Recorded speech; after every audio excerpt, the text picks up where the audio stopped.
D&D has become hugely popular over the last few years, with things like Stranger Things and Critical Role really building its popularity. But how do you actually play it, and what is it?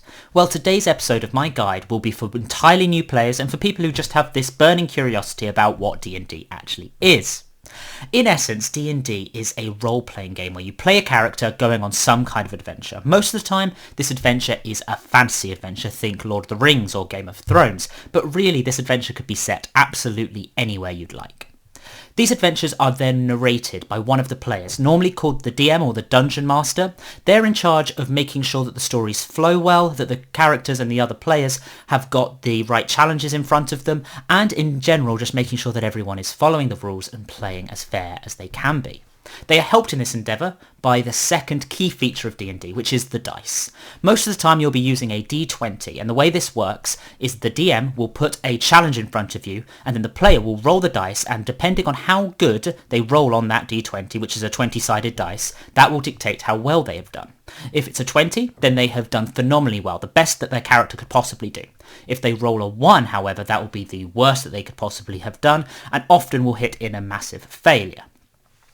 However, before the player reads out what they have actually rolled when they roll a dice against a challenge, the DM will come up with a number in their head that they have to beat. This is called the difficulty class, or DC. This will be higher for things that are a bigger challenge. For example, it would take quite a high DC to somersault over a cliff, but it would only take a relatively small DC to just open a pickle jar. The DM doesn't really tell them this result until after they have rolled the dice and told them what they got, as then they can just say, oh, you passed, or oh, you failed. There is, however, a little bit more complexity that comes with this, because, for example, you could be playing a character that is particularly good at somersaulting over cliffs, or particularly good at opening pickle jars, and therefore you need to have some kind of stat that makes it easier for you to show what you are good at. Therefore, we have 6 overarching traits in the game that can dictate how well you do at some of these roles. These are Strength, Dexterity, Constitution, Wisdom, Intelligence, and Charisma. All of these are scored out of 20, with 10 being kind of average, 20 being the best that there is, and 1 being pretty damn awful. So how do these impact the dice rolls as you roll them? Well, if you really wanted to open a pickle jar, and you're really weak, and so, for example, have strength score of 1, then you are going to roll your dice and see, say, for example, a 12. However, you're going to then take away 5 from that roll because you have got such a low score. On the other hand, if you have a 20 strength score, then you will add 5 to that roll in order to kind of beef it up to make sense because you are a really strong character. However, how did I get that +5 or that -5, and what does that all mean? Well, it's based around all the numbers between 1 to 20. Every single even number has a different impact. So, for example, the lowest that you can possibly have is -5, which will be for number 2. And then 4, 6, 8, 10, and all the way up, you'll add another 1 to that modifier until you get to 20 with a modifier of +5. The odd numbers are a little bit more complicated in that you just have to take away 1. So, for example, you've got 2 and 3 is the same, and then 4 and 5 are the same, etc, etc. So both 12 and 13 would be +1s, and both 8 and 9 would be -1. I understand that that may seem a little complicated when you first see it, so I will give you an example to help it work out. Suppose we have a character who has a strength score of 17, an intelligence score of 5, and a charisma score of 11. He first wants to push open a really heavy door. So the DM has set a difficulty class of 14, and then they tell the player to make a strength check. The player then rolls a 12, which initially wouldn't succeed, but as his strength score is 17, that boosts his roll up by 3 and gives him a roll of 15, which then succeeds. In that room behind the door, there is a puzzle box on the table. The character goes over and tries to solve it. The DM will set a difficulty of, say, 16, and the player needs to make an intelligence roll.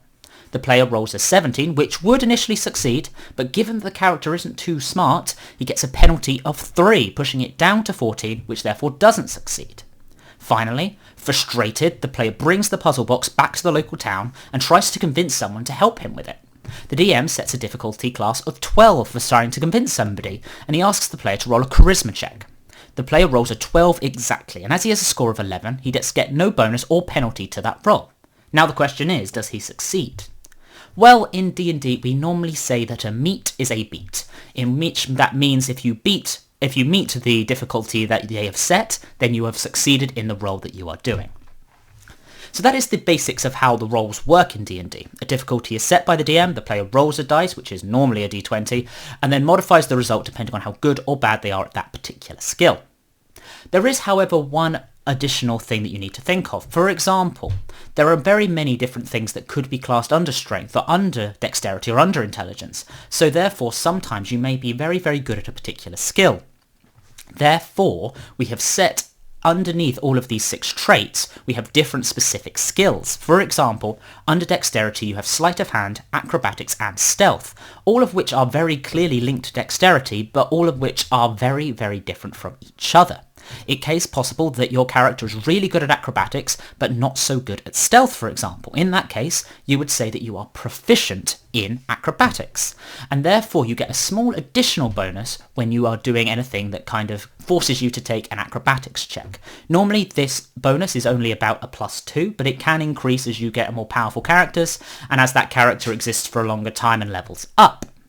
So let us bring this all together for one final example. But before I do, if you have found any of this really interesting or just actually helpful for your first ever time playing D&D, then please do like and subscribe.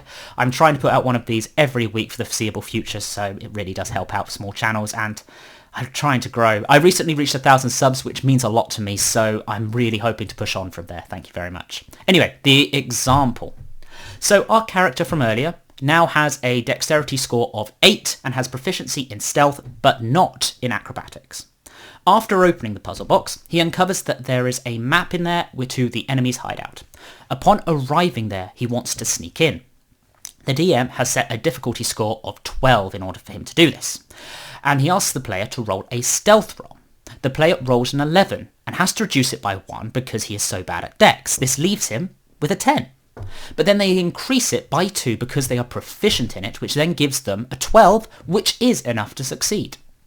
If, on the other hand, they had needed to somersault over the canyon in order to get into the base, then it is likely that they would have failed because it would have been an acrobatics roll, and therefore they would not have had the extra +2 and would have been stuck at a 10, which wouldn't have been enough. This may sound like an awful lot to remember when you're playing a game for the first time, but it is important to note that literally all of these skills and all of these traits are written down on your character sheet, so you can just look up the right one as your DM says. I don't know, roll persuasion, it is right there. There is a character sheet just on the side here, which looks as kind of like what it would be for the character we've been describing, and you can just see that there would be a number that you just roll and add to the particular roll that you've just rolled. So that's it for the basic roles of different D&D. Of course you have got combat and you've got spells and you have got weapons and armor, you've got additional kind of abilities that each class gets, you've got classes, you've got races, but that is the basics and you could play D&D just by following these rules. Next week we will be going over how to build a character and how to assign these stats, which of course at the moment we've just randomly assigned. I hope you've enjoyed. If you did, please do like and subscribe, and I will see you for that episode next week. Ta-ra.